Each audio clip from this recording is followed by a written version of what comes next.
누구 때문입니까? 김세정. 장원영은 이미 완벽에 도달했다.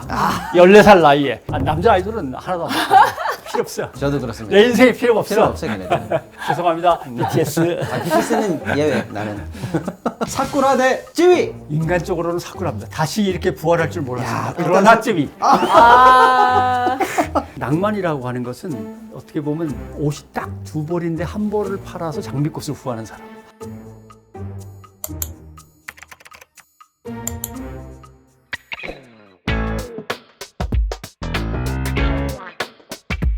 근데 언제서부턴가 요새 방송 나오시면은 짤짤이 쇼인가 이런 데서 제가 많이 봤는데 대놓고 뭐 여자 아이돌 그룹 덕후라고 채통을 잃고 지금 난리예요 지금. 채통을 잃고. 근데 사실은 그 병균현님하고 저희가 친해진 게 저희가 그 똑같은 덕후라서 그래요. 예. 저희가 같은 그룹을 좋아하고 있어가지고 어쩌다가 그렇게 내 아이돌 그룹에 입덕하게 되신 거예요? 아이돌 덕후로 이제 넘어가려면 네. 누구 때문입니까? 김세정. 김세정. 경이로운 소문 김세정. 요새는 탤런트로 많이 이제 네. 보고 다니죠 김세정. 그때 프로듀스 101. 네. 어려운 환경 속에서 예. 열심히 살고 애쓰는 모습. 이게 이제 TV에 나오는데 1등을 만들어야겠더라고요. 전소비한테 좀 밀리긴 했지만 어떻게 됐죠 그래 김세정이 그때? 몇 등 했어요? 2등 했죠. 1등이 누가 했어요? 1등이 전소비. 전소비가 1등 했어요? 네. 김세정부터 입덕의 생활이 시작됐어요. 근데 그때 뭉클했던 것은 네. 그 어린 소녀들의 절박함과 잠을 갖다가 포기하면서 땀 흘리는 모습에 우리 시에 있잖아요. 네. 너는 언제 그렇게 뜨거운 사람이었던 적이 네. 있느냐. 그렇죠. 연탄재. 예. 그렇죠. 너는 저렇게 절박해 본 적이 언제냐. 아하. 라는 물음으로 이제 다가오는 거죠. 그때 옆에서 아내는 딸이 H.O.T 덕질하더니 참 아버지가 이제 와서 덕질을 하냐라고는 했는데 물론 예쁘고 춤 잘 추고 노래 잘 부르는 덕질도 있지만 그 무대 뒤에서의 그들의 그 간절함과 그럼요. 몸을 던지는 그 네. 열연에 대해서 덕질 안 할 수가 없었고 예. 그 다음에 이제 뭐 그 다음은 누굽니까? 김세정 다음에.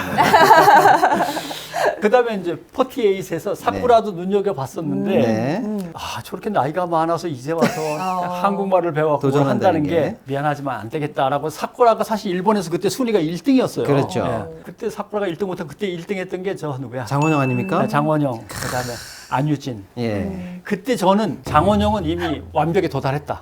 14살 나이에. 역시 키 크고 예쁘고 더 어린 장원영이 먼저 떴습니다. 네. 근데 지금도 아직은 모르겠어요. 안유진이 더 뜰 수도 있고. 그래서 그렇게 쭉 겪어와서 남자 아이돌은 하나도 안 필요 없어요. 저도 그렇습니다. 내 인생에 필요가 없어. 필요 없어요 걔네들. 죄송합니다. BTS. BTS는 예외, 나는.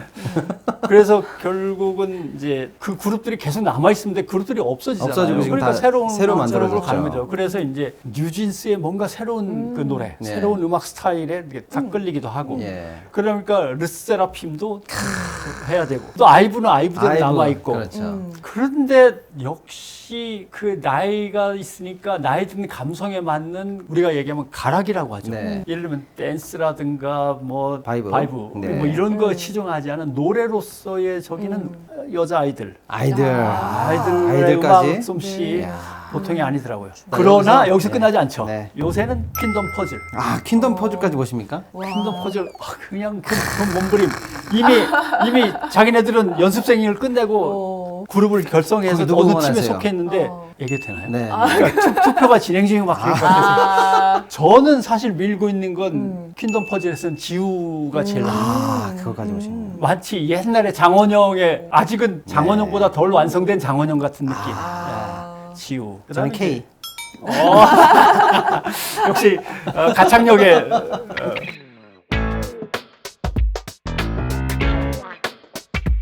어쩔 수 없다. 여기서 잠깐 막간을 이용해서 그렇다면 아이돌 이상형 월드컵 8강부터 한번 해보도록 하고 아이돌 토크를 네. 마무리하도록 하겠습니다. 네. 완전히 개인적인 픽 재미로 한번 해보겠습니다. 사쿠라 대 쯔위! 인간적으로는 사쿠라입니다. 다시 이렇게 부활할 줄 몰랐습니다. 그러나 쯔위. 쯔위가 그 시위 당기는 장면 봤어요? 아육 때? 여기에 쓰러지지 않을 수 있다는 대단한 사람. 그 원샷에서는 다 쓰러졌죠. 다 쓰러졌어요. 카리나 대 민지. 민지가. 네. 카리나는 뭐 젊은 사람들은 거의 여신급이겠지만 네. 이야, 카리나 탈락 의외인데. 카리나 탈락했습니다. SM 보고 있나? 카리나 카즈아 나올 줄 알았는데. 야. 카즈아 안유진. 진정한 권위 어린 이 지식인의 표정. 오늘 제일 고민하시는데. 카즈야 안유진. 유진 씨 미안해. 예. 카즈야로 가겠습니다. 카즈야. 예. 야, 왜냐하면 카즈야. 우리 시절에 너무나도 눈물 흘리면서 뭉클했던 그 영화 쉐리 댄스. 아. 네, 쉐리 댄스의 그때 그 창문을 탁 열 때의 그 댄스 코치의 그 모습, 카즈야에서 그 모습을 보는 거죠. 예. 여기만 이기면 이제 또 4강입니다. 장원영 대 뉴진스. 다니엘. 장원영으로 가겠습니다. 장원영. 뭐 장원영. 일단 4강 치러졌고요. 네. 흥미진진합니다 지금. 대한민국과 지금 전 세계 K-팝이 주목하고 있습니다 지금. 한국의 최대 지성. 과연 K-팝의 미래 어떻게 예측하고 있나? 자, 4강전. 쯔위 대 뉴진스. 민지. 민지. 야. 오. 아, 대세 민지 예, 올라갑니다. 예, 예. JYP 지금 주가 떨어지는. 네, 죄송합니다. 카즈야 대 장원영.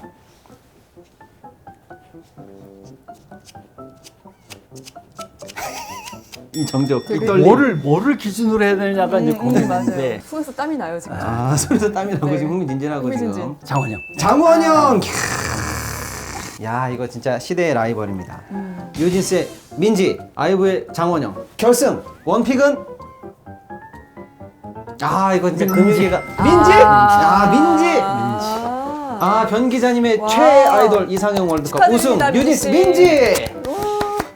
하이브 전에 왜냐하면 어떤 그룹을 리드해 나가면서 자기만의 음악 세계를 구축할 것에 대한 기대를 생각한다면 네. 정말 민지는 뭔가 새로운 뭔가를 계속 예를 들면 이효리로만 남아있지 않고 또 뭐가 되고 또 뭐가 되고 하듯이 네. 어떤 그런 모습을 보일 것 같은 기대 네. 이게 있습니다.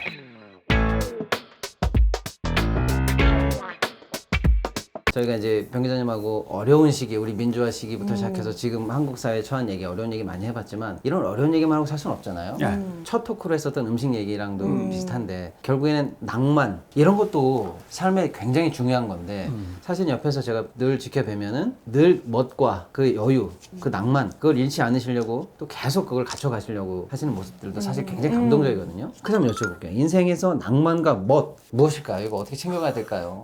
그럼 뭐 엄청 막연한 주제이긴 네. 한데 낭만이라고 하는 것은 어떻게 보면 생명의 근원이나 존재의 근원에서부터 뿜어져 나오는 어떤 기운이 되는 겁니다. 네. 그 기운을 그 시대의 어떤 문화적인 수단에 의해서 표현해내면 그게 이제 멋이 되죠. 지금도 이해를 잘 못하겠는데 이해를 살짝 할 것 같기도 한 어떤 사람이 제일 아름답고 아름다운 생을 사는 겁니까? 라고 하는 질문에 예전에 종교적으로 치자면 네. 이슬람의 신비주의 경향이 있는 수피즘 쪽에서 나온 답은 옷이 딱 두 벌밖에 없을 때 옛날 옷은 그냥 이렇게 걸치는 거잖아요. 뭐 네. 이렇게 아래 위 뭐 이렇게 나눠지는 게 아니라 그냥 천을 갖다 구멍 뚫어서 이렇게 하는 거니까 옷이라는 게 엄청 귀한 거였습니다. 그러니까 예수 그리스도가 십자가에 매달렸을 때 옷을 찢어서 나눠가는 네, 장면이 네. 그래서 나오는 거예요. 네. 그 옷 한 벌이라는 게 평생 한 벌 정도 겨우 얻고 사는 거니까 옷이 딱 두 벌인데 한 벌을 팔아서 장미꽃을 구하는 사람. 알 것 같고 모를 것 같고 지금도 그래요. 지금도. 그런 거죠. 근데 나중에 이제 힌트는 어디서 얻느냐면 노자의 도덕경에서 얻습니다. 복잡해집니다. 또 졸지마 한번 아니야. 하셔야 돼요. 많이들 지금 깜짝 놀란다 지금. 아차하지 마라 지금. 네. 절대 아닙니다 지금. 노자의 도덕경에 다른 구절 뭐 좋은 게 많지만 어떤 구절이냐면 위학 일이기요 위도는 일손이라라고 하는 게 있습니다. 학문을 닦는다는 것은 매일 쌓아가야 된다. 딱 틀을 만들어서 계속 거기에 채워놓고 해야 학문이 이루어지는데 문화라고 하는 것도 뭐 영화도 그렇겠죠. 자기만의 스타일을 계속 붙여나가면 깨우침으로는 못 가죠. 그 대신 영화적 업적은 나중에 뭔가 되겠죠. 네. 네, 그런 거죠. 멋이라고 하는 것은 영화적인 업적이 아니라 깨달음의 업적, 깨달음 쪽으로 가는 거죠. 네. 나를 고집하고 내 이름을 고집하고 내 이름이 어떻게 명성과 빛을 얻느냐를 고집하는 것은 쌓아가야 되는 것이고 아니야 나란 존재를 지우는 게 내 인생의 목표야라고 멋 쪽으로 생각하면 지워나가죠. 근데 그 지워나가는 게 이제 남들 눈에는 사람이 편안하고 자연스럽고 아름답고 뭐 이런 거죠. 제가 생각하는 멋은 내 걸 고집하는 게 아니라 나를 표현하는데 어디에 얽매이지 않는 자유로움. 쉽게 얘기하면 자연스러우려고 애쓰면 자연스럽지 않은 거예요. 이게 이제 문제인 거죠. 아, 그렇죠. 네, 네. 패션도 어떤 네. 영화로 뭔가를 표현해내는 것도 감동을 짜내려고 그냥 코드를 여기다 만들어갖고 아버님을 갖다 갑자기 암으로 돌아가시게 하고 어머니는 교통사고로 돌아가시고 여동생은 백혈병으로 가고 한국 드라마, 한국 영화의 문제점. 아침 드라마 하나. 고정된 틀에서 못 벗어나면서 계속 뭔가 자기를 고집하니까 아름답지 않아요. 지겨워요. 막. 만들어 봐야겠다는 게 아니라 그래서 나를 거기다가 이제 던져 넣고서 하나씩 맞추다 보니까 예, 그렇게 된 거죠.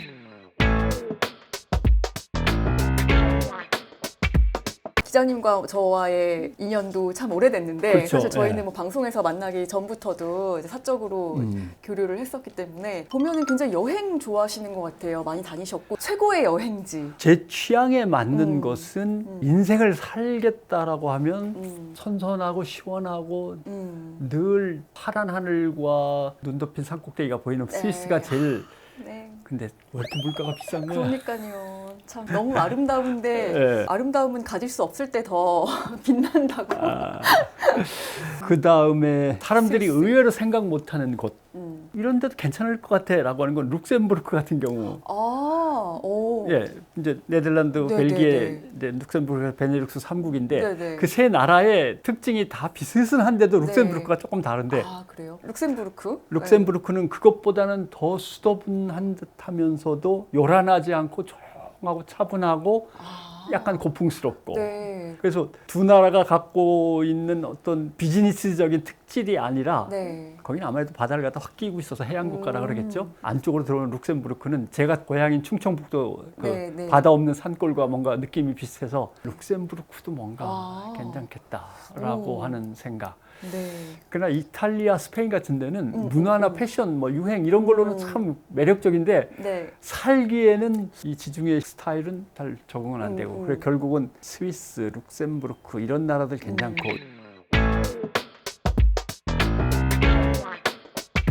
기자님 만나면은 뭐 정말 툭 치면은 뭐든지 백과사전처럼 아, 나오는 정말 박학다식이라는 말이 정확하게 맞는 분이신데 영화에 대한 조예도 깊으시잖아요. 기자님이 가장 많이 보신 영화는 여러 번 보신 영화가 있다면요? 감동 때문에 다시 가면 또 다른 느낌이 오니까 이 영화가 이랬나? 그 다음에 또 가보면 또 다르니까 그 다음에 또 가보고 싶고 해서 마구 간 영화가 있어요. 네. 많은 분들이 모르는 영화이겠지만 네. 저도 모르면 어떡하죠? 평론가가 모르면 정복자 펠레. 아, 정복자 펠레는 압니다. 네. 다행이다. 정복자 펠레라고 하는 영화는 펠레라고 하는 소년이 정말 춥고 가난한 스웨덴의 아빠와 살다가 먹을 게 없어서 단 둘이 덴마크로 배를 타고 건너옵니다. 네. 그래갖고 농장에서 막노동, 중노동을 하면서 노예처럼 살아가죠. 예. 거기에서 나름대로 주인 눈에 잘 보여서 이제 자기가 십장이라고 하죠. 관리인이 이제 되는 거예요. 그 어린 나이에 네. 주인의 총애를 받아서 이제부터는 기름진 국물과 수프와 하얀 빵을 마음껏 먹을 수 있는 지위로 급상승한 그 상황에서 아버지도 애인도 생기고 늙은 아버지도 네. 정말 가족이 따뜻하게 살 수 있는 상황에서 떠나버립니다. 자기를 찾아서. 아. 네. 그 친구가 그 어린 나이에 바다에서 배가 난파돼서 수없이 사람들이 죽는 모습을 다 봤는데도 불구하고 그 조그마한 배에 몸을 싣고 나아가죠. 코펜하겐으로 가서 노동운동의 지도자가 됩니다. 결국. 네. 그래서 국가적 혁명 상황을 겪게 되죠. 우리로 치면 4.19를 겪고 5.16을 겪고 민주화를 겪고 하는 것처럼 그 아이의 일대기가 정복자 펠레입니다. 그 주인공의 이름이 펠레예요. 네. 정말 제 취향 저격인 영화여서 네. 내려가잖아요. 그런 영화는 일찍. 그렇죠. 그러니까 그냥 여러 번 가서 봤고. 와, 네. 그건 이제 개인적인 감성이나 취향과 또는 신념과 관련된 그렇죠, 영화에서 그렇죠. 네. 기술적으로 정말 감복해서 한 4번인가 간 영화가 아마데우스.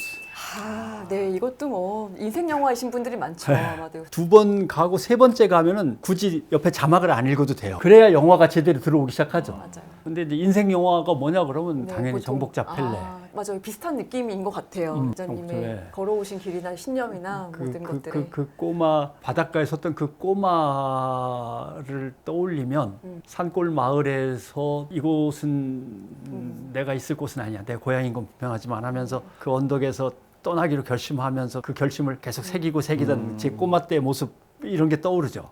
그래서 정복자 펠레가 좋았던 것 같아요. 예.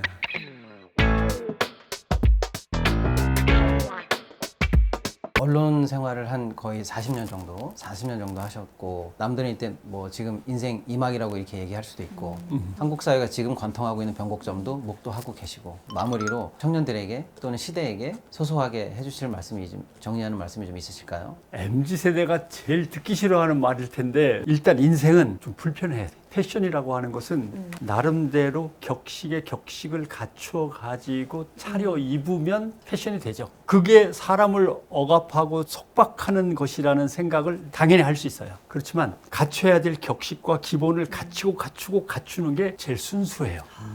오히려 순수하면 아무것도 없는 게 순수할 거라고 생각할지 모르지만 제일 순수한 것은 기본의 기본을 계속 추구해 나가서 기본을 완성하면 그게 최고의 어떤 전례라고 하죠. 절대적인 예술의 경지. 아마 음식도 그럴 것이고 아마 멋이나 패션도 마찬가지일 겁니다. 아마 그 분야에서 일하는 분들한테 이야기하면 기본의 기본을 거듭해서 끝없이 추구한다면 과연 뭐가 나올 거야 하면 가장 순수한 게 나올 거라고 생각하실 건데, 그래서 기본을 철저히 닦아야 되는 게 맞다라고 하는 건데, 아유 불편하죠. 뭔가 올가매고 넥타이도 매고 반드시 차려 입고 조끼도 3피스로 입고 양말 구두 색깔 맞춰야 되고 뭐 이런 건데, 왜 그런 일이 생겼냐면 그게 필요할 만큼은 필요하기 때문에 생긴 겁니다. 그러니까 예를 들면 이런 거예요. 전쟁터에 갈 때 자기가 쓸 총알은 자기가 짊어지고 가야 되거든요. 네. 총알을 적게 가지고 나가면 가다가 총알 떨어지고 이제 꼼짝없이 죽는 신세가 되고, 총알을 너무 많이 짊어지고 가면 가다가 쓰러져서 더 이상 못 가요. 네. 짊어지고 갈 수가 없어요. 그러니까 자기에게 스스로 지키라고 한 규칙들이 웬만큼은 있어야만 자기가 세상을 뚫고 나갈 수 있고, 너무 많이 짊어졌고 나는 이것도 해야 되고 이것도 해야 되고 이건 지켜야 되고 나는 이거는 싫고 저거는 꼭 해야 되고 뭐 이런 식으로 자기에게 너무 많은 제약을 주면 결국 걸음을 몇 걸음 걷다가 스스로 주저앉게 됩니다. 그러니까 그 균형을 맞추는 게 제일 어렵죠. 어렵습니다. 예, 제일 어렵습니다. 과유불급. 그래서 불편한 걸 피하면 안 돼요. 불편한 걸 피하면 안 되는데 쓸데없이 불편한 걸 짊어지고 가지 마요. 특히 과거를 짊어지지 마요. 제발. 이미 새로운 페이지를 갖다 넘겨갖고 새로운 페이지 읽고 있는데 그때 이거 이랬어요. 이렇게 자기 스스로를 힘들게 하지 말고 괜찮아. 여러분 앞에 열려있는 페이지를 계속 열어가면서 가면 돼요. 그 대신 정말 이제 앞으로 서로들 어려워질 거니까 미리 얘기하는데, 당신 인생이 좌우명이 뭐예요? 뭐라면 하나밖에 없습니다. 일본식 속담인데 7전8도라고 합니다. 7.8. 네. 7번 넘어지고 8번 일어나서 또 8번 구르고 9번째 또 일어나는 거예요. 네. 7.8도. 뒤집어지고 일어나고 이런 거죠. 넘어지면 일어나면 돼요. 안 일어나 본 사람은 일어난 것의 가치를 잘 몰라요. 그냥 여기까지가 끝이다 하고 주저앉아버린 사람은 다시 일어나서 또 할 수 있다는 걸 모르죠. 안 넘어져 본 사람도 몰라요. 안 넘어져 본 사람도. 넘어져서 다시 일어난다는 게 뭔지 몰라요. 그렇죠. 그러나 남들이 보기에는 안 넘어지면 성공이죠. 그러나 안 넘어져 본 사람은 그만큼 실패하고 있는 것일 수도 있어요. 네. 넘어졌다 일어난다는 걸 모르니까 그거 자체가 위험하고 실패한 거죠. 그러니까 넘어지면 일어나요. 몇 번? 7번? 또 8번, 9번 얼마든지 까짓고 일어나면 그만인데요. 뭐. 그렇게 하면서 나이 든 사람, 뭐 나이가 젊은 사람 구분할 것도 없지만 함께 힘을 모아서 큰 강을 이루어서 헤쳐나가지 않으면 힘든 역사가 될 겁니다.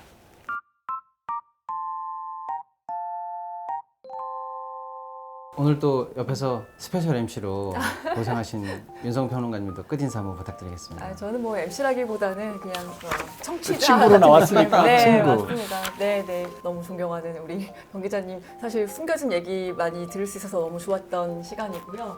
종종 좋은 또 맛있는 거 먹읍시다. 분들이 오시면 초대해 주시면 감사하겠습니다. 네. 아무튼 오늘 네. 사실은 공식적으로 윤성 평론가님도 지금 뭐 영화제라든지 여러 가지 행사 많이 바쁘시는 와중에도 정말 시간 내서 나오셔서 감사드리고요. 병 기자님은 인스타에 가보세요, 여러분. 나 부르지 마. 나 공식적으로 지금 섭외 금지 기간이라고 선언하셨는데도 여기 나와주셔가지고 제가 얼마나 두 분께 감사한지 모르겠습니다. 바쁘신데 와주셔가지고 좋은 말씀 해주신 두 분께 감사드리고요. 끝으로 제가 그 병 기자님이 다른 데서 이렇게 방명록이나 사인하신 거를 사진으로 몇 개 봤거든요. 깜짝 놀랐어요. 저하고 필체가 비슷해요. 그래요? 네, 그래서 제가 이걸 이제 쿠키로 끝에 가서 올려드릴게요. 근데 무슨 글귀를 서로 안 보고 써봐서 얼마나 비슷한지 제가 보여드릴게요. 나중에 우와. 방송으로 보시죠. 뭘 써드릴까 고민했는데 좀 전에 말씀하신 7.8도 이거를 둘이 한번 써보고 독자님께 이 화면으로 선물로 드리는 글귀로 하고 글씨체가 비슷한지 한번 나중에 확인해 보시죠. 오늘 두 분 말씀 감사드리고요. 저희 다음에 더 좋은 컨텐츠로 찾아뵙도록 하겠습니다. 감사합니다. 고맙습니다. 감사합니다.